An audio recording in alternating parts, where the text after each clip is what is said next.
Hello বন্ধুরা, দেখো তোমরা আজকে অরণ্য স্কুল যায়নি।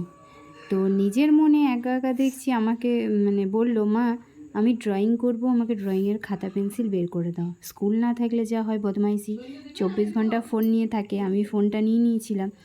ওই জন্য ওকে ড্রয়িং করতে দিয়েছিলাম। দেখো ড্রয়িংয়ে করতে গিয়ে ড্রয়িং করা হয়ও নি তখন অর্ধেকটা।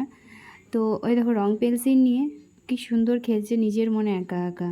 কি খেলছে জানো তোমরা? প্লেন নিয়ে খেলছে। ওর বেশি শখ তো প্লেনের দিকে। ওই দেখো ওইটাকে হেলিকপ্টারের মতন করছে, কখনো প্লেন করছে, দিয়ে ওই দেখো একবার করে নিচে তোমার সাজাচ্ছে প্লেনগুলো, আর ওটা হচ্ছে ওর হাতের, ওইটা বলছে ও রিমোট। নিজের মনে ওই খেপার মন বৃন্দাবন যেমন বলে না, তেমন ছেলের মন বৃন্দাবন। দেখো নিজের মনে একাকে। তখন আমি রান্না করতে করতে দেখছি ও কী করছে। কাছ থেকে তো ভিডিও করতে দেবে না, কারণ ও পছন্দ করে না ভিডিও করা বা ফটো তোলা। ওকে যেটুকু করতে হয় জোর জবরদস্তি। তাই আমি দূর থেকে দেখো তোমাদেরকে ভিডিও করে দেখাচ্ছি যে ও কী করছে। ভালো লাগে মাঝে মাঝে এরকম খ্যাপামো করলে।